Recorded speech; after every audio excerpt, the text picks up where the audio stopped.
অনেক দিনেরই কিন্তু একটা স্বপ্ন ছিল মাদপুরের মনসা মায়ের মন্দিরে পুজো দেওয়ার। তো সেই স্বপ্নটা কিন্তু আমার সত্যি হয়ে গেছিলো।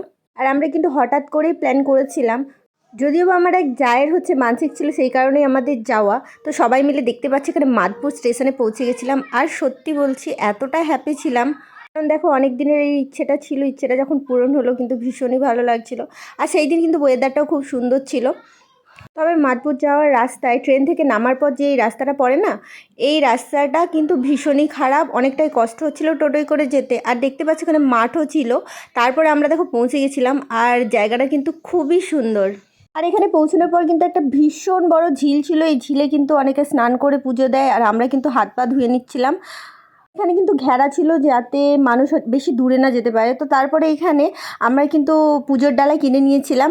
আর এখানে কিন্তু পুজো দেওয়ার ডালি পুরোপুরি আলাদা, প্রত্যেকটা জিনিসের আলাদা আলাদা দাম ধরে এগুলো কেনা হয়। তুমি যতগুলো জিনিস নেবে সেগুলোর আলাদা আলাদা দাম, মানে একসঙ্গে সমস্ত কিছু নিয়ে এই দাম এরকম কিছুই না।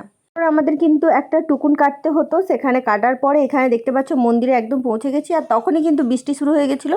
পরিবেশটা কিন্তু ভীষণ সুন্দর ছিল, মন্দিরটা ছিল যেহেতু খোলা, তো বৃষ্টি হচ্ছিল, ভীষণই ভালো লাগছিল। আর চলো তোমাদের পুরো মন্দিরটা দেখাই। দেখো কতটা সুন্দর, আমার তো যাওয়ার পর মনটা এত ভালো হয়ে গেছিলো, এত ভালো লাগছিল। আর এখানে নিয়ম জানো, নিজে থেকে পুজো করা যায়, এটাই কিন্তু সব থেকে সুন্দর নিয়ম, যে আমি আমার মনের মতো করে পুজো করতে পারবো। ওই দেখো ওখানে কিন্তু আমি পুজো করে নিচ্ছিলাম। আর আমি কিন্তু প্রথমবার গিয়েছিলাম, তাই সবার দেখে দেখে নিজে নিজে করার চেষ্টা করছিলাম। আর আমি কিন্তু সোশ্যাল মিডিয়ায় অনেকবারই দেখেছি এই মন্দির, কিন্তু আমার ইচ্ছে ছিল আমি যেতে পারিনি, কিন্তু এখন যে গেলাম মনটা কিন্তু ভীষণ ভালো হয়ে গেল। এখানে কিন্তু সারি সারি অনেক মনসা মায়ের মূর্তি ছিল, জানি না এগুলো কেউ পুজো দিয়েছিল, মানে মূর্তি দান করেছিল বলে সেই কারণে নাকি, আমি ঠিক সেই ব্যাপারটা জানি না। আর এইটা হচ্ছে মেন মূর্তি, তো এই মূর্তিটা সবাই পুজো করছিল, তো আমিও পুজো করছিলাম। আর প্রথমে যেখানটা পুজো করছিলাম দেখছিলে, এখানটায় কিন্তু প্রথমে পুজো করছিলাম, সেটা কিন্তু ছিল আসল মন্দিরটা, মানে ওখানটায় সবাই পুজো করে। আর তোমরাও কিন্তু এই মন্দিরে যেতে পারো, এই মন্দিরে যেতে কিন্তু বেশি কিছু কষ্ট লাগে না, কারণ একদম প্ল্যাটফর্ম থেকে নামার পরেই, ট্রেন থেকে নেমেই জাস্ট একটা টোটো ধরলে একদম গন্তব্যে পৌঁছে দেয়।